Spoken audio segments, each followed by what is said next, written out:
पर बख्शा नहीं जाएगा। लेकिन यहाँ सरकार ने सिर्फ प्रशासनिक डंडे का इस्तेमाल नहीं किया है, बल्कि एक बहुत बड़ा मनोवैज्ञानिक दांव भी चल दिया है।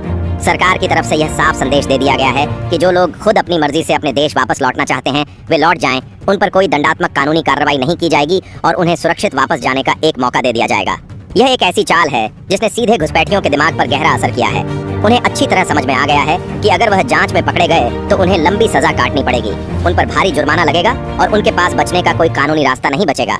इस मनोवैज्ञानिक दबाव और कानूनी खौफ का असर यह हुआ कि अब भारी जुर्माने और लंबी जेल के डर से हजारों की संख्या में अवैध प्रवासी खुद ही रातों रात वापस लौटने लगे हैं। यह भारत की बहुत बड़ी रणनीतिक जीत मानी जा रही है, जहां बिना किसी बल प्रयोग के केवल कानून के खौफ और प्रशासनिक शक्ति से ही उल्टी वापसी शुरू हो गई है।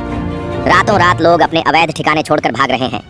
रेलवे स्टेशनों, बस अड्डों और सीमावर्ती कस्बों में अचानक ऐसे लोगों की भीड़ देखी जा रही है जो चुपचाप इस देश को छोड़कर वापस अपनी जमीन पर लौट जाना चाहते हैं। प्रशासन भी उन्हें रोकने की बजाय इस बात पर पैनी नजर रखे हुए है कि उनकी वापसी बिना किसी सुरक्षा विवाद के पूरी हो जाए। इस पूरे एक्शन और इस पूरी कहानी में सबसे बड़ा गेम चेंजर राज्य साबित हुआ है पश्चिम बंगाल।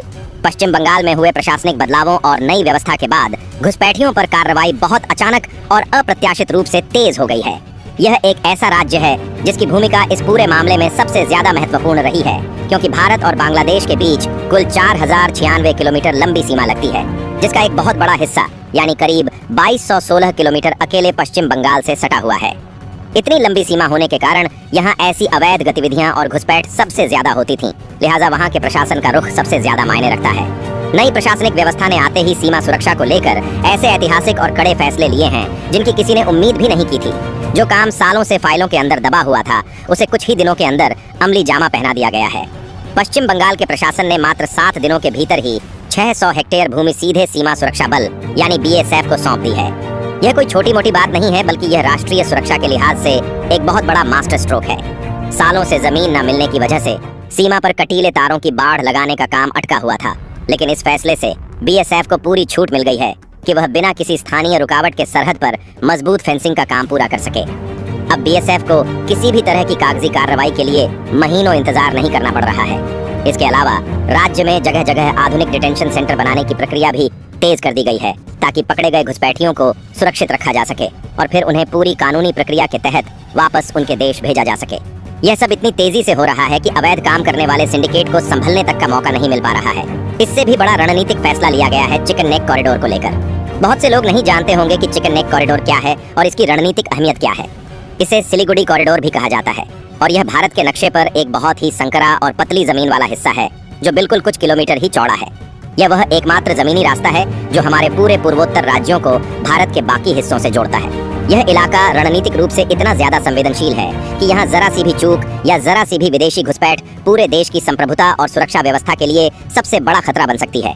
इसी बेहद खास और संवेदनशील इलाके में 121 हेक्टेयर जमीन सीधे भारत सरकार को हस्तांतरित कर दी गई है। इस कदम से BSF को इस इलाके में अपनी गश्त बढ़ाने, वहां पर आधुनिक सुरक्षा इंफ्रास्ट्रक्चर तैयार करने, हाईटेक कैमरे लगाने और घुसपैठ को पूरी तरह से ब्लॉक करने का एक अचूक मौका मिल गया है। अब इस रास्ते से किसी भी अवैध व्यक्ति का गुजरना पूरी तरह नामुमकिन हो जाएगा। जब जमीन पर इतने बड़े पैमाने पर काम हो रहा हो और बॉर्डर को इतने सख्त तरीके से सील कर दिया गया हो, तो ढाका की चिंता बढ़ना पूरी तरह लाजमी है। दिल्ली में होने वाली BSF और BGB की बैठक में भारत इन्हीं सब मुद्दों के ऊपर अपना सबसे सख्त रुख दिखाने वाला है। भारतीय प्रतिनिधिमंडल का नेतृत्व कर रहे BSF के महानिदेशक प्रवीण कुमार इस बार कोई कोताही बरतने के मूड में नहीं हैं। उनके पास हर एक उस घटना का ब्यौरा है जहां हमारी सीमाओं पर अंतर्राष्ट्रीय नियमों को तोड़ा गया है। भारत इस बैठक में बांग्लादेश के सामने सबसे पहले और सबसे मजबूती से जो मुद्दा रखेगा वह है सीमा पर BSF जवानों और भारतीय नागरिकों पर होने वाले जानलेवा हमले। यह एक ऐसा संवेदनशील मुद्दा है जिस पर अब भारत कोई समझौता नहीं करने वाला है। अक्सर देखा गया है कि जब भी BSF के जवान तस्करों या फिर घुसपैठियों को रोकने की कोशिश करते हैं तो सीमा पार के अपराधी एकजुट होकर भीड़ की शक्ल में जवानों के ऊपर धारदार हथियारों, लाठियों और पत्थरों से हमला कर देते हैं। अंधेरे का फायदा उठाकर यह अपराधी जवानों को घेरने की कोशिश करते हैं, लेकिन भारत अब इसे किसी भी सूरत में बर्दाश्त नहीं करेगा। भारत इस बैठक में साफ शब्दों के अंदर चेतावनी देने वाला है कि अगर हमारे जवानों पर उंगली भी उठाई गई या उन पर कोई भी हमला हुआ तो उसका अंजाम बहुत बुरा होने वाला है, क्योंकि देश के जवानों की सुरक्षा सर्वोपरि है।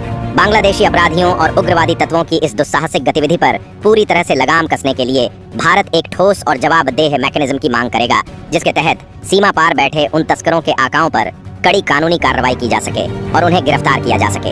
इसके साथ ही एक और बेहद संवेदनशील मुद्दा है बांग्लादेश की धरती से सक्रिय होने वाले भारतीय उग्रवादी गुटों का। भारत के पास इसके पुख्ता खुफिया इनपुट हैं और सुरक्षा एजेंसियों की पक्की रिपोर्ट है कि कुछ अलगाववादी और उग्रवादी तत्व पड़ोसी देश की जमीन का इस्तेमाल भारत के खिलाफ साजिश रचने, अवैध फंड इकट्ठा करने और छिपने के लिए करते हैं। वे वहां बैठकर अपने नेटवर्क चलाते हैं और भारत के पूर्वोत्तर राज्यों में अशांति फैलाने की कोशिश करते हैं। भारत इस उच्च स्तरीय वार्ता में कड़ा संदेश देने वाला है कि बांग्लादेश को अपनी जमीन का इस्तेमाल किसी भी भारत विरोधी गतिविधि के लिए तुरंत प्रभाव से रोकना होगा और उन्हें अपने इलाकों में चल रहे इन अवैध ठिकानों को नष्ट करना होगा। अन्यथा भारत अपने स्तर पर जो भी जरूरी कदम उठाने होंगे वह उठाने से पीछे नहीं हटेगा। अब बात करते हैं सीमा पर बाड़ लगाने